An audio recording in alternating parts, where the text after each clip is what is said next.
Praise the lord. ఈరోజు ఒక సామెత నేర్చుకుందామా? సామెతల గ్రంథం 24వ అధ్యాయం 1వ వచనం. దుర్జనులను చూచి మత్సర పడకము, వారి సహవాసమును కోరకము. లోకంలో 2 రకాల మనుషులు ఉన్నారు, మనందరికీ తెలుసు. సజ్జనులు, దుర్జనులు. ఒప్పుకోక తప్పదు. కొన్నిసార్లు సజ్జనుల జీవితాలు మనం చూసినప్పుడు వాళ్ళు చాలా కష్టాలు నష్టాలు గురై బాధలు అనుభవిస్తూ ఉంటారు. కొన్నిసార్లు దుర్జనులు చూసినప్పుడు అబ్బో వాళ్ళు చాలా అంగరంగ వైభవమైనటువంటి జీవితాలు జీవిస్తూ ఉంటారు. చాలా ఆనందకరమైనటువంటి అనుభూతులతో వాళ్ళు ఉంటూ ఉంటారు. అలాంటివి చూసినప్పుడు మంచోళ్ళకి ఏమనిపిస్తుంది అంటే, నీతిని కలిగి, యథార్థతను కలిగి, సత్యమును కలిగి, భయభక్తులు కలిగి, దేవుని కొరకు మంచి కొరకు బ్రతికే వాళ్ళు అలాంటి నీతి నియమాలు వదిలేసి బ్రతుకుతున్న వారిని చూసినప్పుడు మత్సరపడతా ఉంటారు.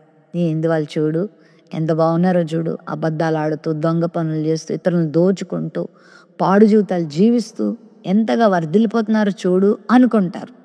బైబిల్ చెప్తుంది, దుర్జనులకు కీడు నాశనము త్వరలోనే రాబోతా ఉంది. వారు గడ్డి వలె ఎండిపోతారు. వాళ్ళు ఎండిన ఆకు వలె రాలిపోయే రోజు రాబోతా ఉంది. వాళ్ళు నిర్మూలం అయిపోతేనంట మరలా మనం వచ్చి వాళ్ళని వెతికిన కించిత్ అడ్రస్ కూడా దొరకకుండా వాళ్ళు నిర్మూలం అయిపోతారు. ఎంత ఘోరమైన శిక్షలు భక్తిహీనులకి దుర్జనులకు ఉంటాయని బైబిల్ రాసింది. ఒకవేళ వాళ్ళు పచ్చని గడ్డి వలె కొద్ది కాలం కనబడతారేమో, కానీ వారి మీదకి వచ్చే నాశనం చాలా భయంకరమైంది. కాబట్టి చెడు పనులు చేసి, దుర్మార్గం పనులు చేసి, కీడులు చేస్తూ, ఇతరుల్ని చంపుతూ, హింసిస్తూ, బాధిస్తూ, అన్యాయం చేస్తూ, అక్రమం చేస్తూ జీవించే వాళ్ళని చూసి అబ్బా వాళ్ళు వర్ధిల్లుతున్నారని ఎప్పుడు అనుకోవద్దు.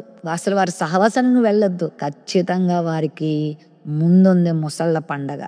ఖచ్చితంగా దేవుడు వాళ్ళకి తీర్పు తీరుస్తాడు. ఎందుకంటే మంచోళ్ళకి చెడ్డోళ్ళకైనా తీర్పు తీరుస్తాడు. బెల్షజరు చాలా ఇష్టానుసారంగా జీవిస్తున్నప్పుడు ప్రభు తీర్పు తీర్చలేదా? మెనే మెనే టేకెలు పారసిన్ అని మాట్లాడి అయిపోయింది, నిన్ను నేను తూచినప్పుడు త్రాసులు నువ్వు తేలిపోయావు కాబట్టి నీ పని అయిపోయిందని అతని పనిని ముగించాడు. ఎంతోమందికి దేవుడు బుద్ధి చెప్పాడు. దుర్జనులకి నాశనం చాలా తొందరలో ఉంది, చాలా సమీపంలో ఉంది. వాళ్ళని చూసి మత్సరపడి వ్యసనపడి మనం కూడా వాళ్ళ బాటను పడకూడదు. వాళ్ళ బాటను పడితే మనకు అదే గతి పడుతుంది. కాబట్టి నీతిని యథార్థతని ఎప్పటికీ వదిలిపెట్టద్దు. దుర్జనులు చూసి మత్సరపడద్దు. వారు విత్తుకున్నది వారు కోసుకునే రోజు రాబోతుంది. కాబట్టి మనం జాగ్రత్తగా ఉందాం, మనం నీతిగా ఉందాం, ప్రభువుని వెంబడిద్దాం, మంచి పనులు లోకంలో చేద్దాం.